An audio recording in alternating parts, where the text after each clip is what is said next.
عاد ایک ایسی قوم تھی جو بڑی طاقتور تھی، 40 ہاتھ جتنا قد، 800 سے 900 سال کی عمر میں، نہ بوڑھی ہوتی، نہ بیمار ہوتی، نہ دانت ٹوٹتی، نہ نظر کمزور ہوتی، جوان تندرست ہوتی۔ وہ ارم نامی زمین میں آباد تھی جو اپنی بلند و بالا عمارتوں، رہائش و عشرت کی زندگی کے لیے مشہور تھی۔ قوم عاد کی کہانی قرآن پاک میں سورہ اعراف اور سورہ ہود میں تفصیل سے بیان کی گئی ہے۔ انہوں نے اپنے آپ کو بہت زیادہ طاقتور سمجھا اور اللہ تعالیٰ کی نشانیوں کو جھٹلایا۔ قوم عاد اللہ تعالیٰ سے منہ موڑ لیتی ہے اور حد درجہ تکبر اور نافرمانی میں مبتلا ہو جاتی ہے۔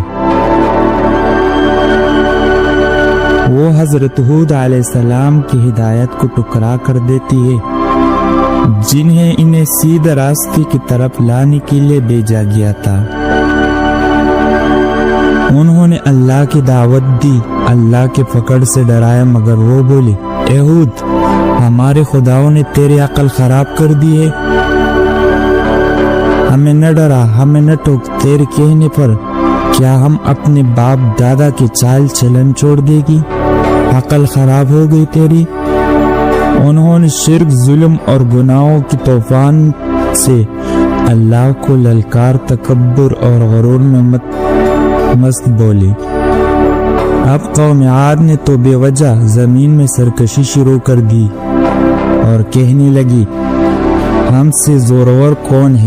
کیا انہیں یہ نظر نہ آیا کہ جس نے اسے پیدا کیا وہ ان سے بہت ہی زورور ہے؟ وہ آخر تک ہمارے آیاتوں کا انکار کرتے رہے۔ کوئی ہے ہم سے زیادہ طاقتور؟ لاؤ نہ، ہمیں کس سے ڈراتے ہو؟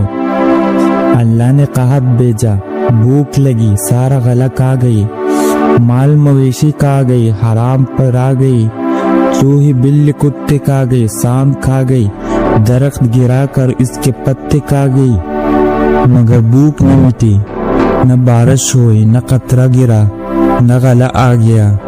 پھر تنگ آ کر اپنا ایک وفد بیت اللہ بھیجا۔ ان کا دستور تھا جب مصیبت آتی تو اوپر والے کو پکار اٹھتے، جب دور ہو جاتے تو اپنے بتوں کو بوجھنے لگتی۔ بیت اللہ وفد گیا اور کہا کہ ہمارے لیے اللہ سے دعا کرو کہ بارش برسائے۔ اللہ نے 3 بادل پیش کی، کالا، سفید، سرخ۔ اللہ نے فرمایا ان میں سے ایک کا انتخاب کرو۔ انہوں نے آپس میں مشورہ کیا کہ سرخ میں تو ہوا ہوتی ہے، سفید خالی ہوتا ہے، کالے میں پانی ہوتا ہے، کالا مانگو۔ اللہ تعالی نے کہا واپس پہنچو، بادل بیچتا ہوں۔ وہ خوشی خوشی واپس آ گئے، سب لوگ ایک میدان میں جمع ہوئی۔ بادل آیا، وہ ناچنے لگی کہ اب بارش ہوگی۔ کیا پتہ تھا کہ وہ بارش نہیں، اللہ کا عذاب ہے جو تم ہود سے کہتے تھے کہ لے آؤ نا، جس سے ہم کو ڈراتا ہے۔